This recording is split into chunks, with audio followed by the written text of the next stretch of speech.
தண்ணியில இருந்து வருது. அந்த கலர் எங்க இருந்து எடுக்கிறாங்க? அதெல்லாம் தேவனுடைய இயற்கையில இருந்து எடுக்கிறாங்க. வேற ஒண்ணு நம்ம போயிட்டு நாங்க வேற இடத்துல இருந்து எடுத்துட்டு வரதில்லை. உலகத்துல எவ்வளவு கண்டுபிடிக்கிறானுங்க. ரத்தத்தை கண்டுபிடிக்க சொல்லி பார்க்கலாம். A positive, A negative, O group. ஏன் ரத்தம் ஒண்ணு ஆக்சிடென்ட் ஆயிடுது, ஏன் ரத்தம் கேட்கிறாங்க? ஏன் விஞ்ஞானத்துல ரத்தத்தை கண்டுபிடிச்சு கொண்டா கொடுப்பாங்களா? ஹalleluya. இயேசு இல்லாம ஒரு அனுவாசம் என்னை எல்லாம் உங்களை ஒன்று செய்ய முடியாது. முதல்ல அவர் இல்லாம ஒண்ணுமே செய்ய முடியாது. ஆனா நம்ம எல்லாமே செஞ்சிருந்த மாதிரி பிசாசு காட்டுவான். பணத்தினாலதான் எல்லாமே ஆகும், மனுஷனாலதான் எல்லாமே ஆகும். நீ ரோக பணம் எல்லா வேலையும் மனுஷன் செய்யற வேலையாக செய்யுது. ஆனா மனுஷனுக்கு ஈக்குவலா வைக்க முடியுமா? மனுஷனுக்கு ஈக்குவலான படைப்பை ரோபோ வைக்க முடியும். அது பேட்டரி இருந்துச்சுன்னா, கரண்ட் இருந்துச்சுன்னா அது டவுன் பண்ணி கீழே விழுந்துடும். அவ்வளவுதான். மனுஷனுடைய அறிவு, ஞானம். எவனா சூரியன் போயிட்டு வந்திருக்கான இது வரைக்கும்? சூரியன் பக்கத்துல போய் பக்கத்துல என்னமோ ராக்கெட், ஏவன், ஜெட் என்னமோ விட்டு பார்த்தானுங்க. சாப்பிடாக்கி விட்டுரும். அவர் படைப்புக்கு முன்னாடி நிக்க முடியாது. அவருக்கு முன்னாடி அவனா நிக்க முடியுமா? அவருடைய புள்ள உடம்பு முன்னாடி ஏதாவது நிக்க முடியுமா? அதுதான் கர்த்தர் கேட்கிறார். இன்னைக்கு நிக்க முடியுமா? முடியாது. எந்த பிரச்சனையாவது நிக்க முடியுமா?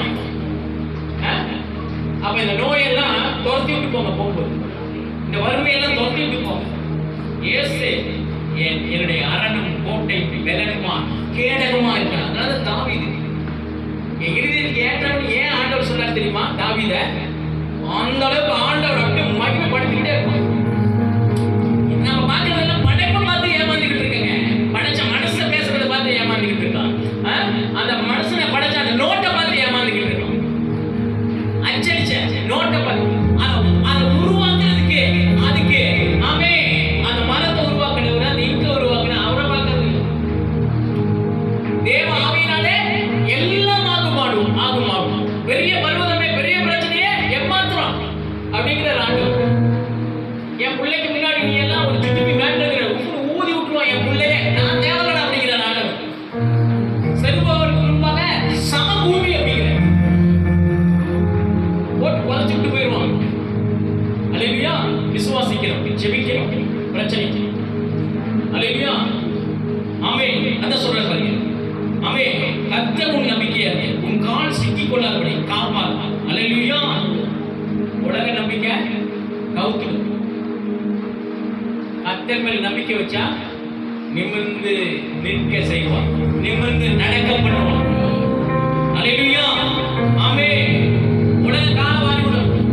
ஆனா கர்த்தரோட மேல நம்பிக்கை வச்சினா கால வாடுறவன் உன் காலை பிடிக்கிற அளவுக்கு ஆண்டவர் செஞ்சு விட்டு போயிடுவான்.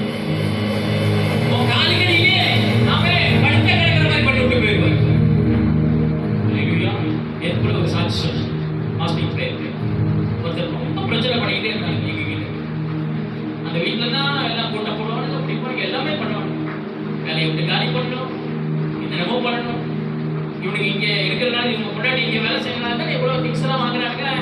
சீட்டு போட்டு அதை போட்டு இதை போட்டு வாங்கிக்கிறாங்க. இங்கே விட்டு வேலையை விட்டு காலி பண்ண வேண்டாம். எங்கே போய் வாங்க? இனிமே இவனுக்கு நான் கொல்லிப்படையில் ஏதோ காட்டுக்குள்ளே குடியிருக்கிற மாதிரி நினச்சிக்கிட்டு பேசிக்கிட்டு இருக்காங்க. நான் கும்பிட்ற கடவுள் சும்மா அப்படியே வாய் பேச மாட்டாங்க. காது கேட்காது என் கடவுளுக்கு. நாம மட்டுமே கடவுள்கிட்ட பேசிட்டு அப்படி நின்று கும்பிட்டு வர கடவுள்கிட்ட நான் அலெக்ஸ் வந்திருக்கேன்னு நினைச்சுக்கிட்டு இருக்காங்க நிறைய பேர். அல்லேலூயா. என் கடவுள் நான் பேசுவது, என் ஜெபத்துக்கு விண்ணப்பத்திற்கு செவி கொடுக்கிறது. காது இருக்கு, கண் இருக்கு, மூக்கு இருக்கு, வாய் இருக்கு.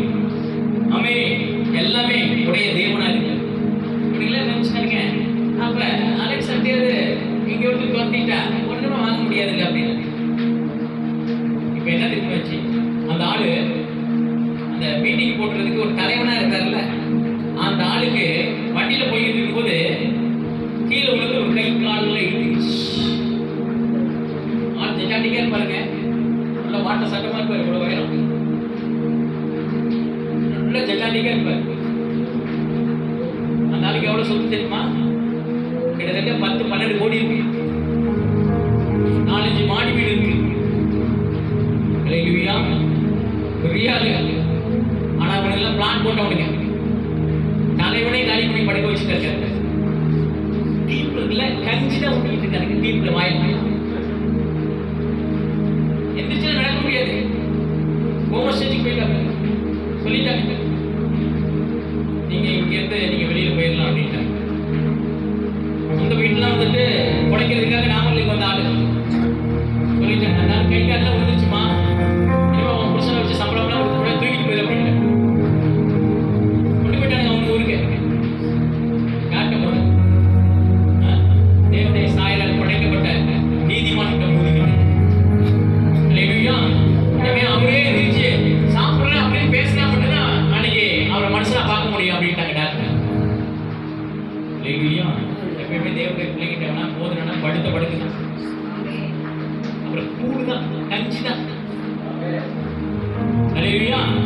கர்த்தர் உங்களுக்காக பேசிட்டு இருக்காங்க.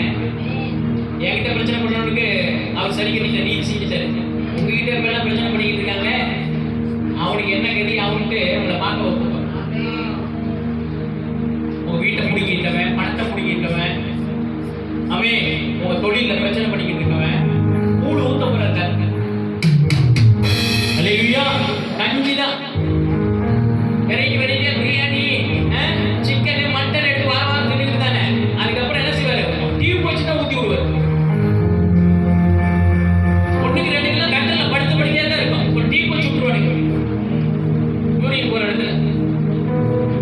அப்புறம் டப்பாவோட தான் புடிச்சு புடிச்சு குத்திக்கிட்டு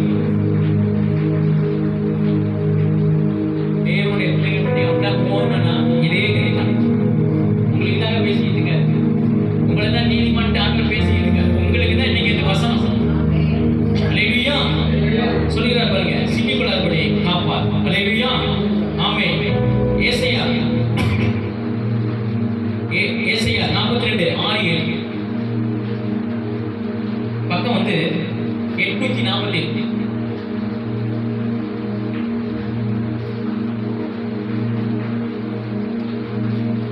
நீர் குருடருடைய கண்களை திறக்கவும். அப்ப உங்களுக்கு ஒரு அதிகாரத்தை கொடுத்திருக்கிறார். அல்லேலூயா. ஒரு அடையாளம். இப்ப நம்மளுக்கு ஒரு ஆதார் அட்டை கொடுத்திருக்காங்கல்ல, ஆதார் அட்டை அடையாளம். தேவன் இந்த உலகத்துல உங்களுக்கு ஒரு பெரிய அடையாளத்தை கொடுத்திருக்கிறார். இந்த ஆதார் அட்டையெல்லாம் வந்து அவருடைய ஆட்சி மாறிச்சுன்னா வேற மாதிரி மாறி போயிருக்கு, வேற மாதிரி ஆயிடும். இந்த ஆட்சி தொடங்கியது, அடுத்த ஆட்சி வச்சுன்னா அவங்க வேற காரியத்தை செஞ்சு முடிச்சுட்டு போயிடுவாங்க. அல்லேலூயா. ஆனா இந்த அடையாளம் மட்டும் ஒன்றை விட்டு மாறாது. என்ன அடையாளம் கொடுத்திருக்கிறது? உங்களுக்கு ஒரு பெரிய அடையாளத்தை. நீர் குருடருடைய கண்களை திறக்கும். இன்னைக்கு உலகத்துல என்ன செய்ய ஆமே. இப்ப டாஸ்மார்க் பெயிண்ட்ல குடிச்சா என்ன ஆகும்? காத்துல வீக் ஆயிரும், கிட்னி செயலிழந்துரும். தெரிஞ்ச குடிக்கிறானுங்களே, அந்த மாதிரி கண்களை நீ திறக்க போற. அல்லேலூயா. டாஸ்மார்க்ல மூடணும்னு தேவையே, நீ குடிக்காதப்பா அப்படின்னு அட்வைஸ் பண்ண தேவை. அந்த மாதிரி இருக்கிறவங்கள சாராய கடை பக்கமே போகாத அளவுக்கு மாத்தி விட்டுருப்பார். குருடருடைய கண்களை திறக்கும். ஏசு யாருக்கு தெரிஞ்சு தெரியாத மாதிரி. இப்ப நம்ம எதிரிகள் பார்த்துட்டு என்ன செய்வாங்க? எதிரிகள் சொந்தக்காரெல்லாம் பார்த்துட்டு பார்க்காத மாதிரி போறாங்க. அப்படி இருக்கல. அந்த மாதிரி ஆண்டவர் என்ன செய்யறாரு? அந்த மாதிரி பாவம் தெரிஞ்சு என்ன செய்யறாங்க? அதுலயே போய் விழுவுறாங்க. அவனுடைய கண்ணை திறக்கிறதுக்கு அவனுக்கு ஒரு அடையாளத்தை கொடுத்திருக்கு. அதுதான் இவ்வளோ வல்லமை வரங்களை கத்தை கொடுத்து படைத்திருக்கிறார். ஆமே. நீ கட்டுண்டவர்களின் காவலில் இருந்து கட்டுண்டவர்கள்னா ஆமே. இப்ப கடன் பிரச்சனை, நோய், இதெல்லாம் கட்டா பிசாசு என்ன செய்வான்? அந்த நோயிலேயே வச்சு கட்டி கட்டி கட்டி கட்டி கட்டி இது மாறாது மாறாது மாறாது மாறாது அப்படியே உன்னை ஜெயில பண்ண மாதிரி. என்னைக்கு உனக்கு ரிலீஸ் டேட், என்னைக்கு வெளியில வரும்? இல்லாட்டி ஆயுள் தண்டனை கைதியா உள்ளே இருக்க வேண்டியதான். இன்னைக்கு ஆயுள் தண்டனை கைதியா இந்த உலகத்துக்குள்ள அநேக ஆமே உள்ள இருந்துகிட்டு இருக்காங்க. அல்லேலூயா. அதனாலதான் ஆமே தைரியமா ஜெபம் பண்ணு. எந்த வீட்டுக்கு போனாலும் இந்த வீட்டுக்கு சமாதானம், இந்த வீட்டுக்கு ரட்சிப்பு, உங்க பிரச்சனை மாறும். தைரியமா சொல்லி ஜெபம் பண்ணிக்கோ. அல்லேலூயா. அதுதான் சொல்றது. கட்டுண்டவர்களை காவலில் இருந்து ஆமே. அப்ப சிறையில் இருந்து, அடைக்கப்பட்ட நிலைமையில் இருந்து ஆமே சொல்ற பாருங்க. இருளில் இருக்கிறவர்களை சிறைச்சாலையில் இருந்து விடுவிக்கும். ஆமே. அப்ப என்ன சொல்றது? இருளில் இருக்கிறவர்களை, வெளிச்சமே தெரியாம இருக்கா பத்தியா? இருட்டுக்குள்ள கண்ணை கட்டி காட்டு ஓட்டுல மாதிரி இருக்காங்க. ஆமே. இதுக்கெல்லாம் காரணம் என்ன அப்படின்னா, இன்னைக்கு நீங்க நினைக்கலாம், இப்ப நீங்க பிரசங்கம் கொடுக்கறதெல்லாம் எனக்கு தாங்க, நானே இருள்ல தான் இருக்கிறேன். நான் போய் அவனை கட்டை உடைக்குவானா? நான் போய் அவனை போய் விடுதலை ஆக்குவானா? நான் அவனுடைய சிறைச்சாலை கதவுகளை திறப்பனா? அல்லேலூயா. நீ தான் திறக்கணுங்கிற.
என்ன சொல்லுவாங்க?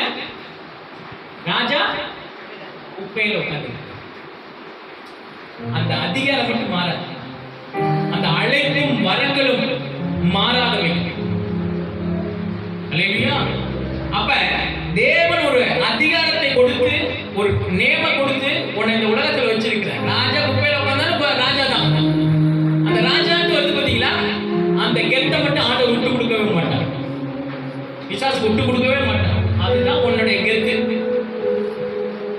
இயேசு என்கிற நாமம், இயேசு நாமத்துக்குரிய பிள்ளைகள், அதனாலதான் கிறிஸ்தவர்கள் அப்படிங்கிறார். அல்லேலூயா. ஆமென். ஏன் கிறிஸ்தவன்னு சொன்னாங்க? கிறிஸ்து அவருடைய பிள்ளை கிறிஸ்தவர். அல்லேலூயா. இல்லாட்டி வேற பேர் வச்சிருக்கலாம். அல்லேலூயா. அதுதான் அந்த அதிகாரம். சும்மா இந்த அதிகாரத்தை வச்சுட்டு பயந்துக்கிட்டே இருந்தீங்கன்னு வச்சுக்க, அவன் ஒண்ணுமே பண்ண முடியாதுங்க. நம்ம சர்ச்சுக்குள்ள வர தேவையில்லை. ரோட்ல ஒருத்தர் பிச்சைக்காரன் உட்கார்ந்தா அப்படின்னா ஒரு நாளைக்கு 500 ரூபாய் சம்பாதிச்சிடலாம். 5 ரூபாய் 5 10 என்னையா இந்த காலத்துல ஒரு ரூபா போட்டீங்கன்னா டீ குடிக்க முடியுமா அப்படின்னா அவன் 10 ரூபாய் போட்டு போறான். அவன் பேசி வாங்குறான். நம்ம இவ்வளவு வல்லமை வரங்களை வச்சுட்டு நம்ம பேசுறது நம்ம அமைதியா இருக்கணும். பிச்சைக்காரன் படிச்சுக்கிட்டு இருக்கான், ஆனா நம்ம பிச்சைக்காரன் ஆகிட்டு இருக்கான். கிறிஸ்தவன் பிச்சைக்காரன் தான் இருக்கான். தைரியத்தை விட்டுட்டோம், விசுவாசத்தை விட்டோம், கர்த்தரை விட்டுட்டோம். இதுக்கு மேல எங்க போய் சொல்றது? அவன் சொல்றாரு பாருங்க, இருளில் இருக்கிறவரை சிறைச்சாலையிலிருந்து விடுவிக்கும். அவனை விடுவிக்கிறது தான் ஒண்ணா வச்சிருக்கிறார். என்னையே நான் விடுவிச்சுக்க முடியலையே அப்படின்னு பேசாத. உன் நிலைமையை நீ பார்க்காத. அவன் நோய் இருக்கா, ஸ்டாண்ட் போட்டு ஒரு ஓரமா இருக்கட்டும். அவன் கடன் பிரச்சனை இருக்கா, இருக்கட்டும். அவன் இவரு வந்தாருன்னா என்னது திரும்ப எழுப்பிடுவார், எழுந்திருக்க பண்ணிடுவார். அவரை கொண்டு இத்தனை நேரம் கொண்டு உட்கார்ந்திருக்கிறார். அல்லேலூயா. நீதிமான் 7 தடவை இருந்தாலும் அவன் திரும்பி எழுந்திருப்பான் அப்படிங்கிறார். அல்லேலூயா. அதான் சொல்றாரு, அழைத்து உம்முடைய கையை பிடித்து. என்ன சொல்ற? கர்த்தராகிய நான் நீதியின்படி உம்மை அழைத்து. எப்படி அழைச்சிருக்கிறாரா? சும்மா அந்த உலகத்துல படிச்சுட்டு இருக்கிறாரா? 10:11 உங்களை நீதியின்படி அழைத்திருக்கிறார்.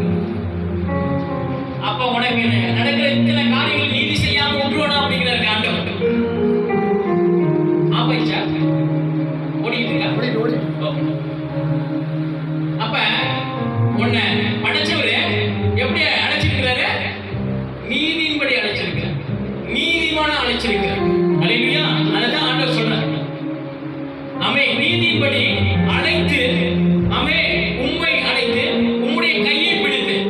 அழைக்கிறது மட்டும் இல்ல, கையை பிடிச்சுக்கிட்டாரா? என்னை விட்டா நீ ஓடிடுவடா, என்னை விட்டா நீ நவுந்துடுவடா, எஸ்கேப் ஆகிடுவடா அப்படின்ட்டு அவரே பிடிச்சுக்கிட்டாரா? இனிமே நீயா கிணறுனா கூட முக்குனா கூட அமே அவரை விட்டு நவரவே முடியாது. கடவுள் உங்க கையை பிடிச்சனாலதான் இந்த மாதிரி வார்த்தைகளை நீங்க கேட்டுக்கொண்டிருக்கிறீர்கள்.